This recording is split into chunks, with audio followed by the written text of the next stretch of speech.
Good morning. It's almost afternoon.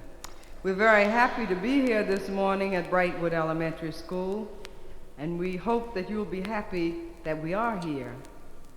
We're being brought here courtesy of the Washington Performing Arts Society and Friday Morning Music Club, Concerts in the School series. Our program is called The Evolution of the Black Man Through Music.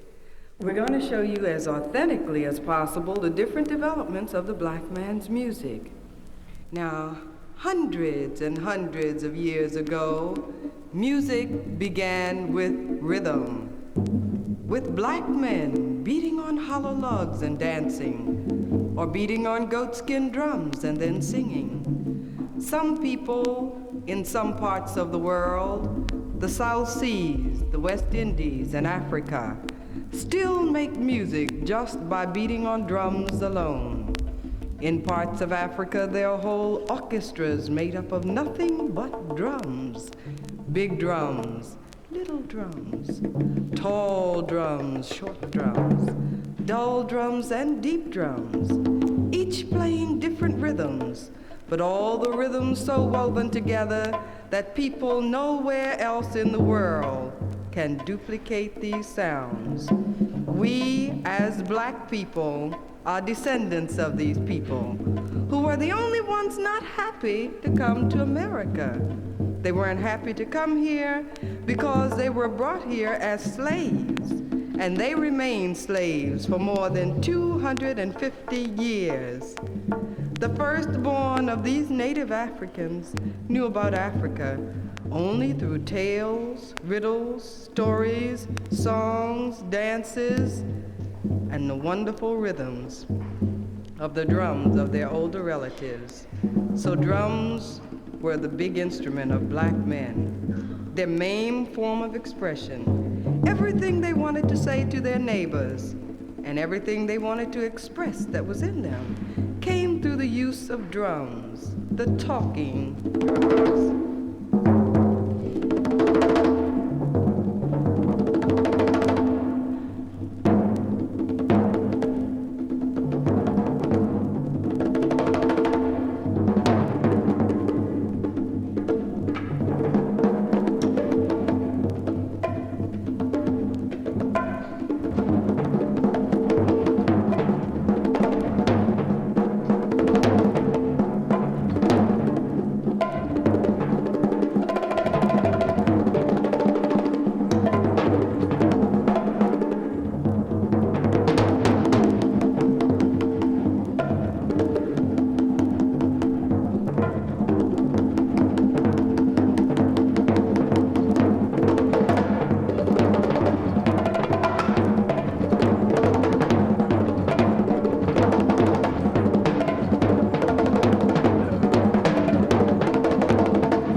Black men all over the world have always made up songs about their God and about the mysteries of life.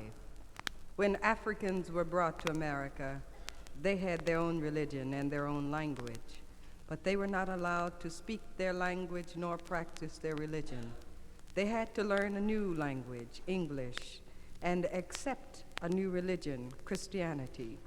So with a mixture of musical tones, the music of both people, they made up new songs, and these songs were called spirituals.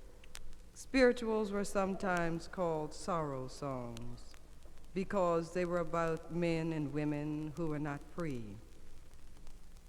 I want you just to imagine yourself in the South during slavery time, and you see a black woman standing on the side of the road.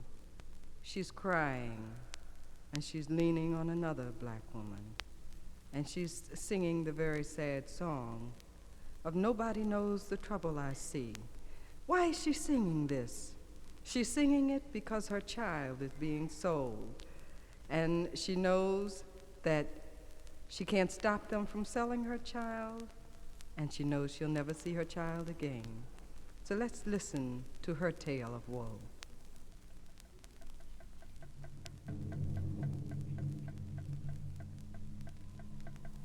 Nobody knows the trouble I see. Nobody knows my sorrow. Nobody knows the trouble I see. Glory, hallelujah.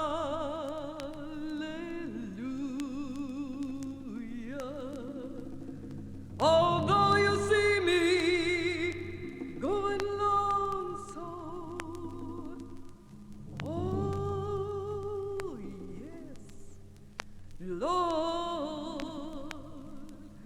I have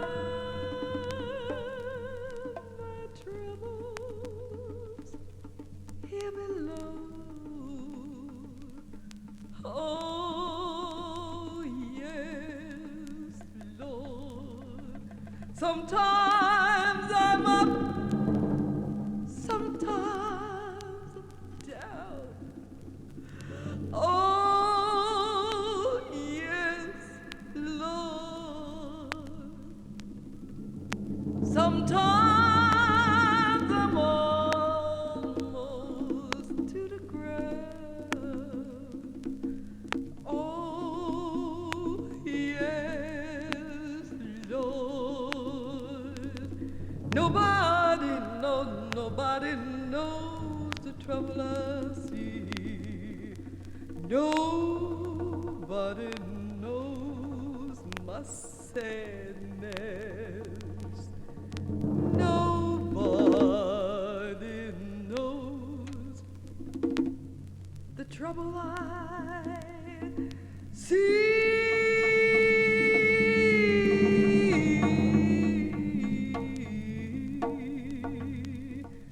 Glory, glory, hallelujah.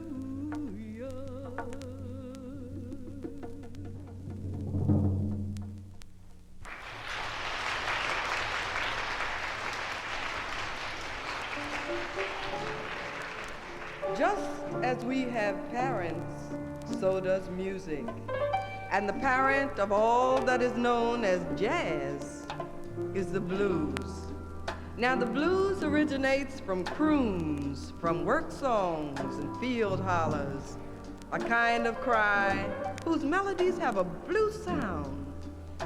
To such tunes, road workers and cotton pickers would work and sing out their own joys and sorrows.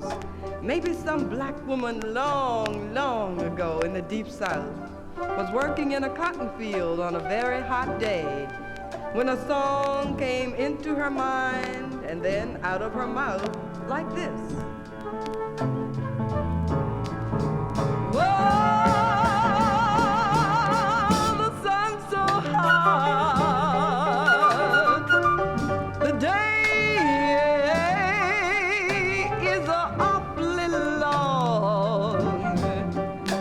she couldn't think of anything else to say, she repeated it.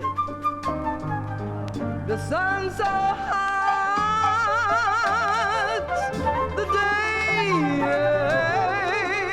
is awfully long. Well, by this time, she had a new thought. And that is the reason I sing the song.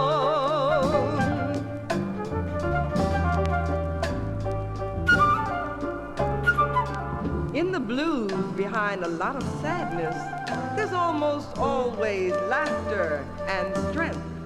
I think it's these qualities about the blues carried over into jazz that make people all over the world love this native black music, a product of the black man being in America. No one knows exactly how old the blues really is, but it's certainly no older than the presence of Negroes in America. Or to be more exact, the blues could not exist if African captives had not become American Negro slaves.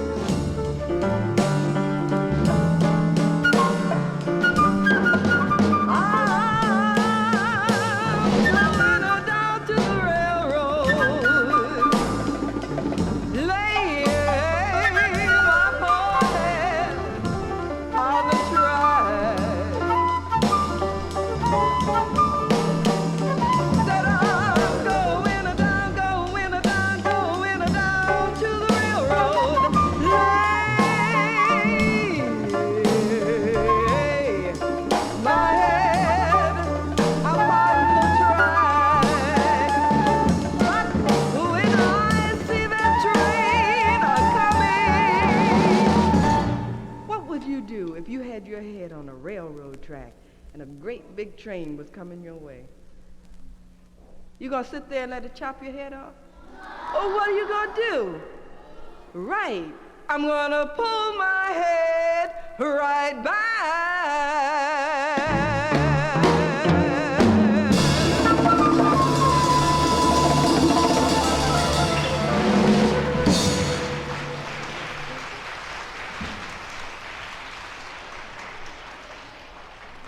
Ragtime began when the blues had become a little more sophisticated. That means that the blues had grown up a little bit, and it borrowed from a European influence, being very, very mechanical. Now, black musicians were known throughout the South for stepped-up ragtime marches, such as when the Saints go marching in, and this was frequently played coming home from a funeral.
Smith, Jelly Roll Morton, These names you have probably never heard before. And Pinetop Smith, unfortunately, did not become famous until after his death. The music they were noted for was called boogie woogie. And boogie woogie was almost pure blues. It was famous for a constantly repeated bass figure or a walking bass. Now I want you to clap on this one, but I want you to wait for me to clap, okay?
Bebop, or progressive jazz, began in the early 40s.